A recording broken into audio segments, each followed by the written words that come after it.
Welcome from Iqbal industrial law services with new legal lecture. आज का जो हमारा लीगल लेक्चर है वो है रॉन्गफुली कन्फाइनमेंट। उर्दू में कहते हैं गलत तरीके से किसी को कैद करना, किसी को कन्फाइन करना रॉन्ग तरीके से। रॉन्गफुली कन्फाइनमेंट अगर किसी की होती है तो कानून इसके बारे में क्या कहता है, ये था हमारा आज का लीगल लेक्चर। देखते हैं। देखिए, अंडर सेक्शन 340 है जो कि रॉन्गफुली कन्फाइनमेंट को डिफाइन करता है। यानी कोई शख्स किसी भी शख्स को गलत तरीके से इस तरीके से रोकता है कि वो उस शख्स को मखसूस हदूद से आगे बढ़ने से रोकता है, तो ये रॉन्गफुली कन्फाइनमेंट होगा।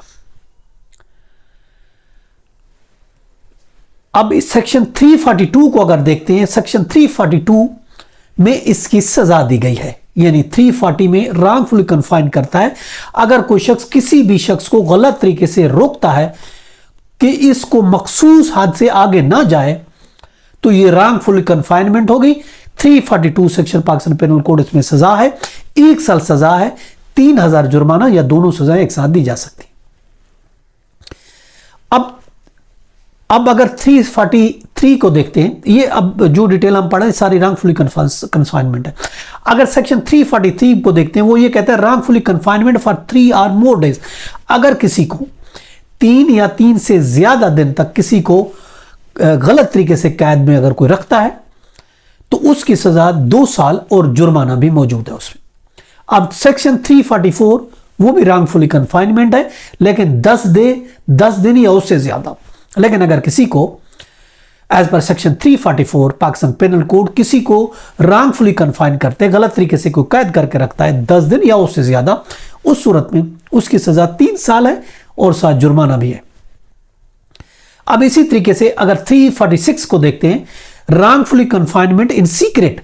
अगर कोई किसी को सीक्रेट में कन्फाइन करके रखता है, सीक्रेट तरीके से किसी को कैद करके रखता है, इस तरीके से कैद करता है कि किसी को पता ना चले कि वो कन्फाइन है, या किसी पब्लिक सर्वेंट को जिसको किसी को पता ना हो सीक्रेट तरीके से कन्फाइन करता है, तो उसकी सजा 2 साल एडिशनल सजा है।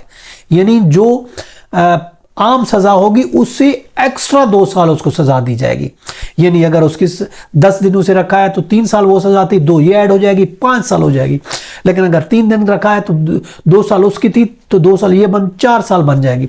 लेकिन अगर कोई किसी को मकसूद से कन्फाइन करता है तो उसकी सजा 1 साल है, 2 साल ये हो जाएगी, तो 3 हो जाएगी। यानी सीक्रेट कन्फाइन करने से 2 साल सजा मजीद बढ़ जाएगी। अब 347 है पाकिस्तान पेनल कोड का, वो ये कहता है wrongful confinement to extort property और कंस्ट्रेन टू इलीगल एक्ट। अगर कोई किसी को इस वजह से किसी को कन्फाइन करता है, गलत तरीके से कैद रखता है कि उससे प्रॉपर्टी एक्सटॉर्शन की जाए, हथियाई जाए प्रॉपर्टी, या कोई इलीगल एक्ट उससे कराया जाए, इसलिए वो उसको कन्फाइन करता है कि उसकी जायदाद एक्सटोर करे, गजब करे, हजब करे, उसको जायदाद उससे लूट ले, उसको हजम करे, हड़प कर ले। इस मकसद के लिए कैद में किए गए शख्स से किसी की अगर कोई जायदाद उससे रिलेट करती है, एक्सटोर्शन करता है या गैर कानूनी एक्ट कोई उससे करवाता है, तो ये गैर कानूनी एक्ट या प्रॉपर्टी एक्सटोर्शन करने के लिए अगर करता है तो उस सूरत में उसकी सजा 3 साल है और प्लस जुर्माना है। तो ये हमारा आज का लेक्चर, इसमें आज हमने डिफाइन किया रॉन्गफुली कन्फाइनमेंट किया सेक्शन 340 से लेकर 347 तक, जो डील करते हैं रॉन्गफुली कन्फाइनमेंट को। इजाजत, कल फिर मिलते हैं। अल्लाह हाफिज।